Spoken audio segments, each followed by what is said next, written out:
저는 그 일 하려고 입사한 게 아닌데요. 그건 팀장님 일 아닌가요? 왜 저보고 하라고 하세요? 처음 듣는 얘기인데요.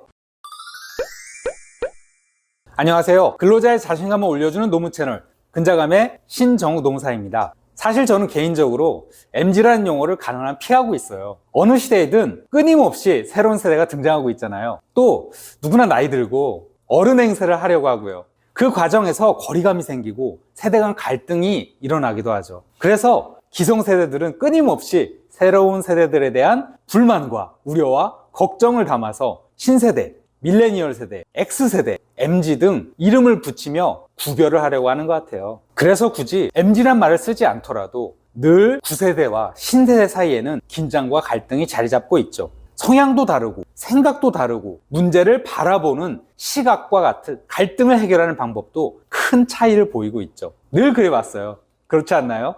MZ만의 문제가 아니라는 얘기죠. 최근 기업 내에서 자기 주장이나 의사표현이 확실한 신입사원들이 늘어나고 있는 것 같아요. 그래서 고참들이 이렇게 말하곤 하죠.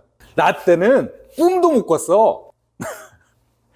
얼마 전 아시안게임 축구 국가대표 안에서도 고참과 신입 사이에 갈등이 있었다죠. 확실히 예전처럼 고참이 말하면 무조건 따라야 한다고 생각하는 신입들이 줄어들고 있는 것은 맞는 것 같아요. 이런 얘기를 하면 고참들은 어디 어른이 말씀하시는데 말이야.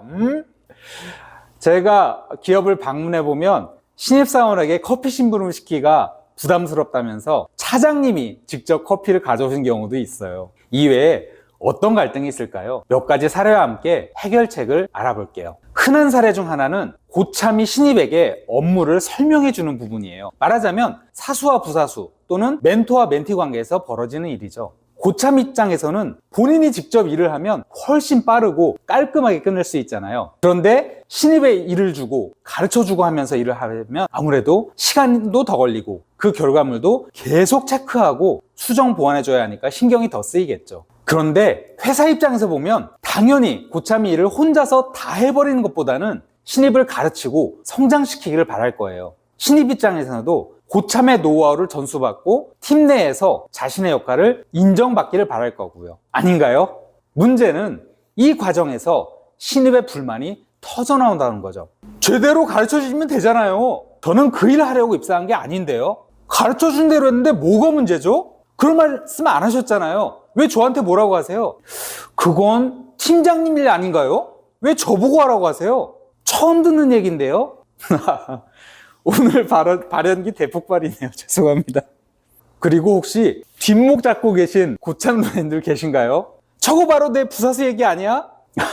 어떠세요? 직장에서 지금 이와 비슷한 일을 겪으신 고참이나 신입 노자님 계신가요? 실제로 많은 회사에서 자주 오고 가는 대화 내용이에요. 사실 이 정도 말이 오가는 상황이라면 이미 적잖이 갈등이 발생했고 직장 생활이 많이 피곤해진 상태일 거예요. 고참인 노자님이 주의하실 점은 이와 같은 과정에서 신입이 직장 내 괴롭힘을 주장하고 회사나 고용노동부에 신고를 하게 된다면 조사를 받고 필요한 인사조치가 전개될 수 있다는 점이에요. 분명 고참이 신입보다는 우월적 지위에 있는 건 맞잖아요. 그렇다고 아랫사람에게 함부로 지적하면 안 되고요. 문제가 발생할 경우 고참과 신입 사이에는 사실상 지위의 우열이 있다는 점을 회사의 인사위원회나 노동분쟁 사건의 노동부나 법원이 매우 중요하게 고려한다는 점을 기억해야 해요. 그리고 고참들은 이 일을 설명하고 지시할 때 상사로서의 품격을 갖추고 아직 경험이 부족하고 사회가 어려운 신입에 대한 존중을 생각하면서 대하시면 좋을 것 같아요. 신입인 노자님이 주의하실 점은 직장은 고유한 문화가 있고 위계 질서가 있다는 것을 항상 유념해야 한다는 거예요. 고참의 업무 스타일이 마음에 들지 않거나 업무 지시나 설명해주는 방식에 불만이 있더라도 그것은 사회 통념상 수인 한도, 즉 받아들일 수 있는 한도 내라면 업무상 지시를 가능한 한 따르고 맞춰주려는 노력이 필요하다는 거죠. 그게 서로 다름을 갖고 있는 사람들이 하나의 테두리 안에서 조화를 이룰 수 있는 방법일 테니까요. 정당한 업무상 지시에 반발하고 고참이나 상사의 지적에 개선 노력을 보이지 않는다면 근무평가가 낮게 나오거나 사안에 따라 심할서 등 징계 처분이 내올 수 있거든요. 그리고 고참이든 신입이든 회사 내에는 고충 처리 절차라는 게 있어요. 특히 근로자 수 30명 이상의 사업장에는 반드시 노사협의회를 설치하도록 되어 있고요. 그 노사협의회 사용자위원회나 근로자위원 중에서 고충 처리위원을 반드시 선정하도록 근로자 참여 및 협력 증진하는 법률이 정하고 있어요.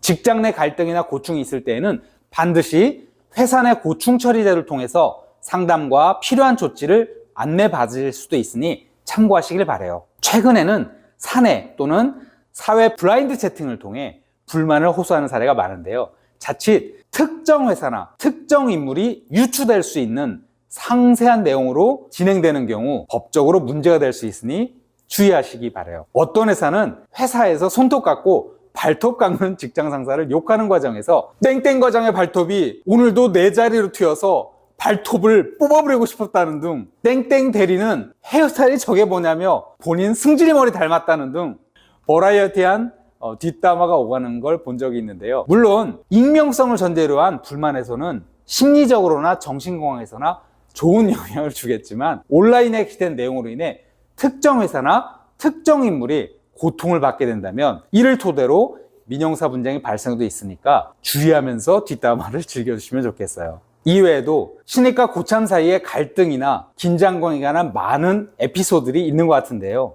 댓글로 남겨주시면 사례를 정리해서 후속 영상을 만들어 볼게요. 이번 영상과 관련하여 궁금한 점이 있으면 댓글로 질문 남겨주시고요. 영상 제작에 큰 힘이 되는 구독과 좋아요 그리고 알림 설정도 부탁드려요.